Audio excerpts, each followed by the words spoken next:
As we face a new conflict with Iran, we have to ask, how does today's youth feel about the anti-war movement? The truth is that there's cause for concern and for hope.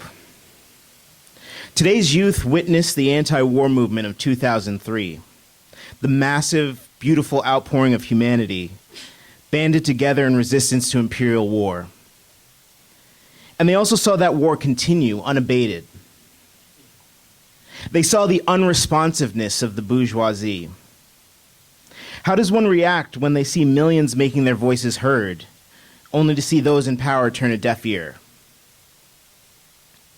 And yet today's youth are moving further to the left every day.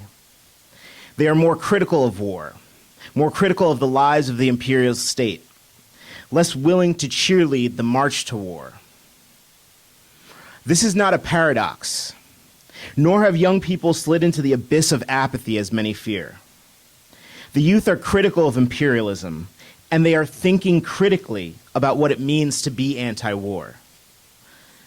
The youth are asking the questions that need to be asked. If holding a protest won't stop the war, what will? Young people today are not turning against anti-war protests, nor are they turning against anti-war protesters.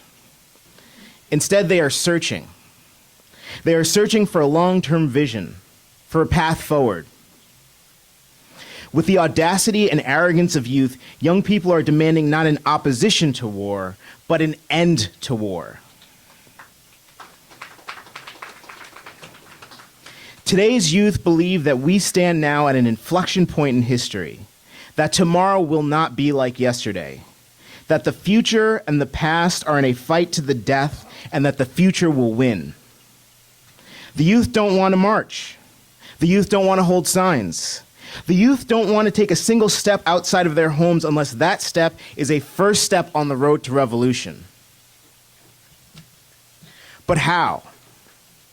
Do we abandon the methods of the past? No. Political agitation through protest is vital for raising consciousness. It also serves a second purpose if we are willing to rise to the challenge. That challenge is to turn from a mere critique of state power and to embrace the power of the working class. The US regime is the most powerful empire that has ever dominated the globe. And yet its power is insignificant next to the power of a united working class. A united working class, organized, educated, and prepared for struggle. That must be our goal. If we are willing to unite the working class, if we are willing to go amongst the members of our class, to organize them, to know them, to struggle with them, then our power will be limitless.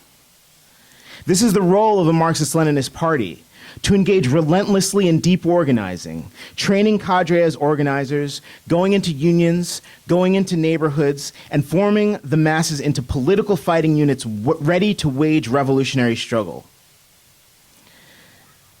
The path will be long and it will be hard. At first, the gains will be slow. The fear that energy is lost in vain will cast a dark shadow on the hope that we will succeed. But if we do this, if we have the courage to lead, then the youth will follow. Through organizing, we can do more than fight the US war machine. We can break it. The second function of the protest action is to demonstrate the people's power. When the masses are organized behind us, the protest action takes on a completely different political character. With the masses behind us, we can seize the vital points of capital. With the masses behind us, we can stop industry and halt commerce. With the masses behind us, we can shut down ports and block highways.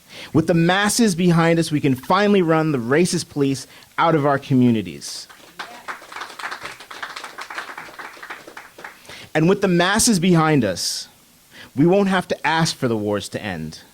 We will make them end, and we will bring the war machine tumbling to the ground. Thank you.